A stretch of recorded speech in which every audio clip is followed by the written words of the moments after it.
Stop worrying about your business name and start worrying about your product. Hi, my name is Lou Reyes, and today, obviously, and maybe not so obvious, I am going to talk about how to pick your business name. And I started out really by just saying stop worrying about your business name and start worrying more about your product, because the product is really the most important thing. One thing about picking a business name is a business name really doesn't mean anything until you make it something. And I could just give you example after example after example of business names that are out there that really didn't mean anything until the company started doing the marketing and until the product started picking up some steam or some traction. And then, of course, the business name became synonymous with the business. And an example, maybe what I'll do is I'll just give an example like of Google. You can think about that. You can think about Apple. I mean, what did anybody think when you first heard those business names? You certainly weren't thinking about their product. At least I wasn't, and I'm sure you weren't either. So a business name doesn't mean anything until you make it something. And I want to start right there. And what I want to do is just give you some tips on how to pick a business name, and that'll help you maybe get through this whole process. And then you can start worrying about the product. We're going to talk about that next right here. And come on.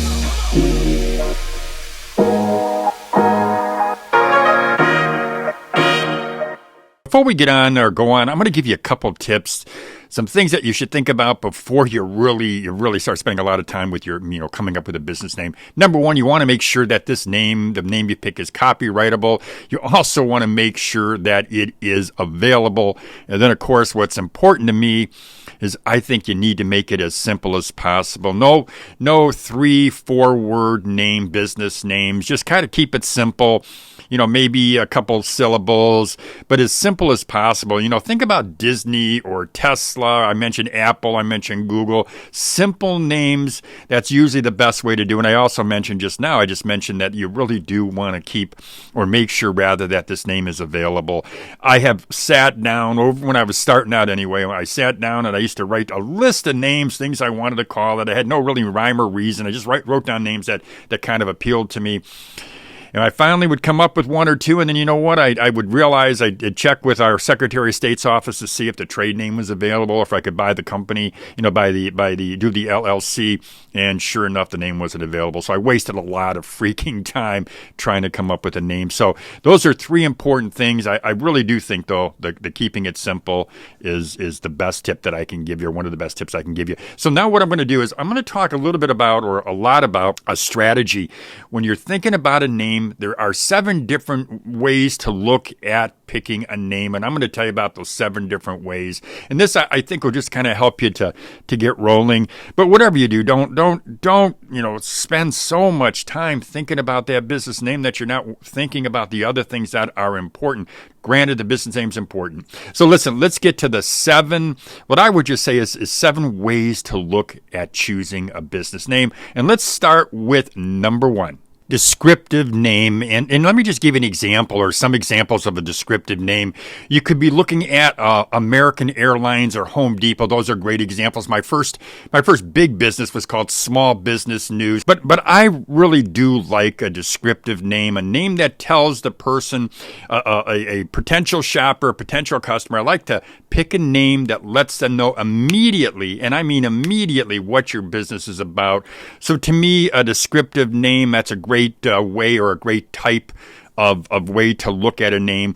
You may decide that that's how you want to go. And if you decide you want to go with a descriptive name, my suggestion is look at your product, look at your service, and think about what you offer. If you got a bakery, you're going to want to put something related to bakery in your name. If you got a hair salon, more than likely you're going to want to come up with a name, a name that kind of lets people know what you're thinking about or what your business is about. So a descriptive name, that's one type of way to look at or to choose a business name. Another way to look at a business name, or I should say really another type, is what's called eponymous. And when you say eponymous, what you're really doing is you're taking your business name and you're saying you're naming it after yourself or after someone else, somebody who you maybe admire, you respect, somebody who people who are shoppers or customers could identify with that business name. And I'll give you two great examples.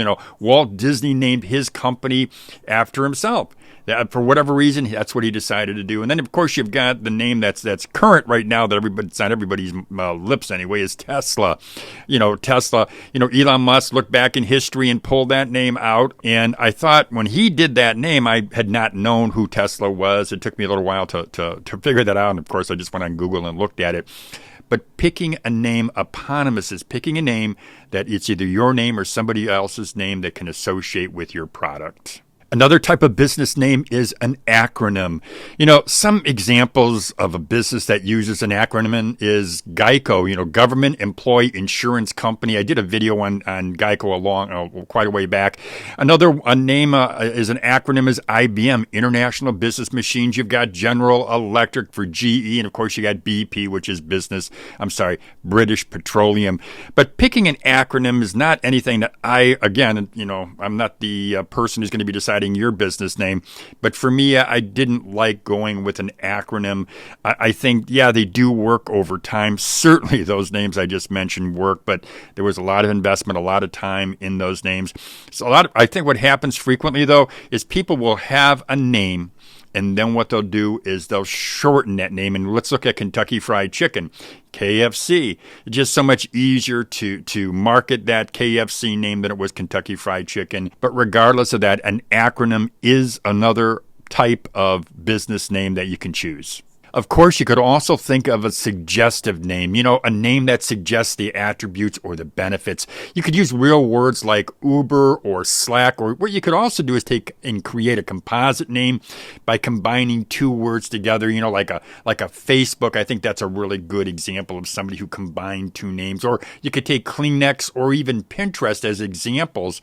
Both Kleenex and Pinterest, when I think of them, what they did is they took two names, they combined them together, they created a composite name, and that's what they do. They use that to suggest what their benefits are or what their attributes are. So when you hear the name of that product, that's what you're thinking. You're thinking about the benefits or the attributes. Associative is another type of way of looking at deciding on what kind of a business name you want to give your business. And it really does reflect an imagery, and it brings back, I think anyway, it brings some meaning back to the brand. And a few examples of associative would be Amazon, which is the largest river in the Amazon. And then you've got Sirius, which is the brightest star in the north. And I've always liked Red Bull. I'll give you that example because Red Bull, when I see that, I always think of strength and I think of power. And now at this point, we all think about an energy drink when we think of Red Bull. But an associative is really a nice way to, when you're thinking about your name, what do you want to associate that with? What do you want to kind of stand for when you're thinking about a name? And I do like associative. I think that's one of my more favorite types of business names.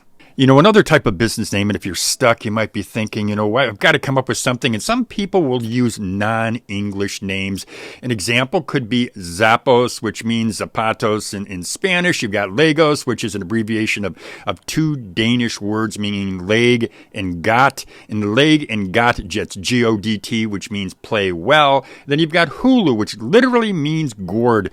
In ancient times, a gourd, it was hollowed out and it was held to hold precious things. And those three names I find are very interesting. They're non-English names. And again, if you get stuck and you're trying to think of a name for your business and you just maybe what you can do is borrow a non-English name. Now, number 7 on a type of business name is looking at something in an abstract way. Something that really you're just kind of combining some words to create something out of nothing. An example would be, and I'll give you a good example, is Rolex. Because really, when you thought about Rolex or when Rolex came out with that name, I don't know. They weren't associating with anything. It wasn't a non-English name. What they did is they just took an abstract name, a name that kind of rolled off the lips, a name that kind of flowed, and just came up with a name. And you know what? If you do get to a point where you're thinking, I can't come up with a name, I don't know what to do, make up a name. Abstract. It's always a good way to come up with a business name. Well, there you go, folks. I've just told you how to pick a name for your business. And I gave you a little bit of a strategy there so you can look at those 7 kinds of topics and types rather, and you can decide on what type is good for you. But one more thing that I do want to mention when you're deciding on a name for your business is just do this. Just think about, what do you want that name to say about your company, about your business, about your service. Just don't overthink it. Remember what I said. Another thing that I did say I said at the very beginning is that none of the words that you're coming up with will mean anything until you make them something. Create that great product, create that great service, provide a solution, and people will identify your company no matter what you call it. Yeah, that name is important, and I've always taken that name. When I finally decided a name, I wrote it down, put it on my whiteboard, put it on my computer, put it on my desk. I always looked at that name, and I built from there. But once that name's done, then you can work and focus on building that great product or providing that great service. Well, that's all I've got for you. Have a great day, everybody. Come on.